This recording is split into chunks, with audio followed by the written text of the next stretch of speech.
Olá, assombrados! Eu sou a Ana Paula e vou contar um relato para vocês. Suicídio.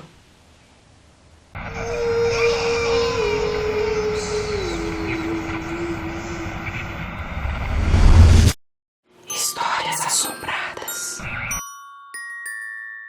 O moço que nos conta esse relato diz que em 1992 ele trabalhou na antiga Auto Latina, que ficava na Rua de Ramos, em São Bernardo do Campo. Ele exercia a profissão de representante de uma farmácia, a Farminco.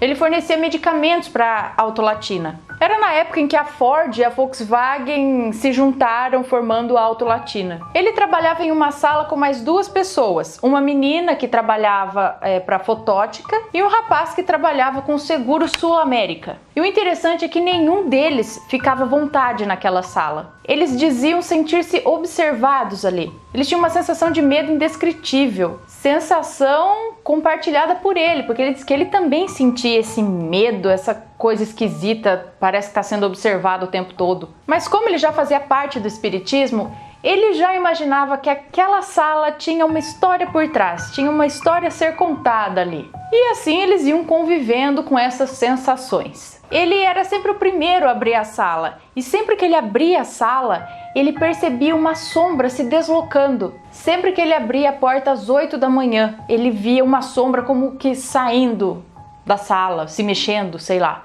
A menina, inclusive, que trabalhava ali da fotótica, para fotótica, ela já sentiu alguém tocando no braço dela, uma mão invisível tocando nela. E ela ficou tão abalada com isso que ela acabou indo embora nesse dia que ela sentiu essa mão tocando no braço dela. Ela ficou tão abalada que ela foi embora mais cedo.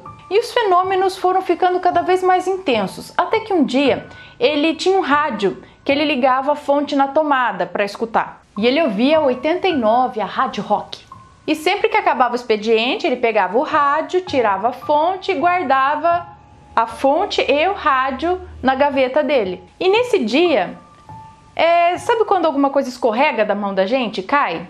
Foi isso, a fonte escorregou da mão dele e caiu, mas ele nem ligou, catou, colocou na gaveta e foi embora. No dia seguinte, na hora de guardar o rádio para ir embora, a mesma coisa. Só que ele sentiu algo diferente, ele sentiu que alguém empurrou a fonte entre os dedos dele. E no dia seguinte, mais um empurrão, empurrando a fonte do rádio da mão dele para cair no chão.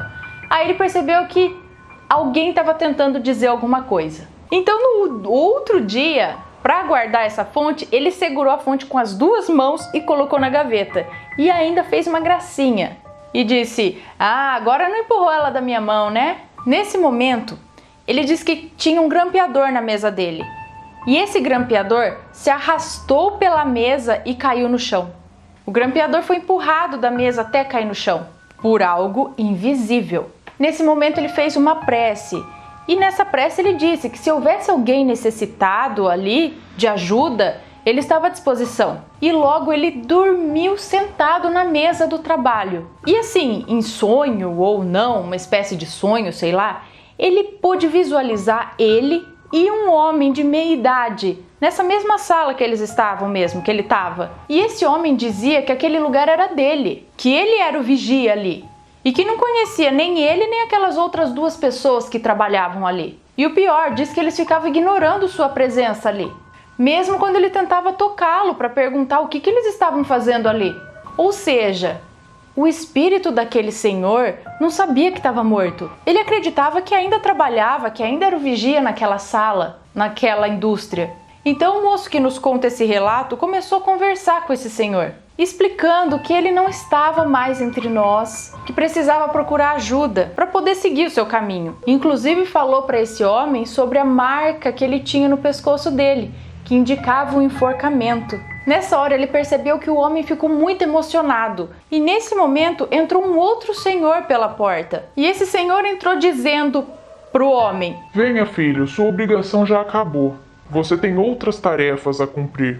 E esses dois homens se abraçaram e o vigia, o espírito que não sabia que tinha morrido, começou a chorar muito e perguntava como que o pai dele podia estar ali se ele já tinha falecido.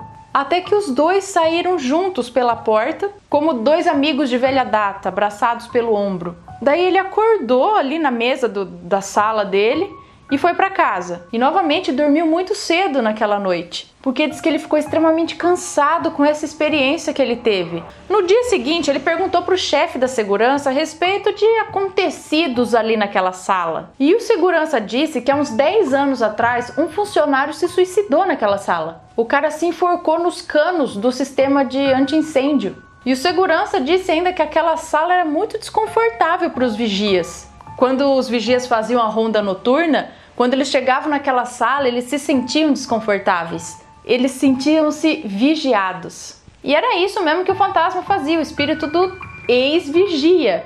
Vigiava as pessoas e queria saber o que vocês estão fazendo aqui, porque ele achava que estava vivo ainda. Tanto que a hora que o pai dele apareceu, falou, nossa, como ele pode estar aqui se ele já faleceu? Oh, mas você também já faleceu, então por isso. Então parece que o trabalho de algumas pessoas espiritualizadas, aí espíritas, não sei, é isso. É fazer o espírito entender que ele morreu, para ele ir para o lugar onde ele deve ir. Porque algumas pessoas que têm uma morte trágica, meio que não percebe que morreu e acha e fica vivendo aquilo ali ainda. Aí fica assombrando o lugar achando que tá vivo. E é isso aí, cuidado com os espíritos. Não custa nada fazer uma oração para essas almas, né?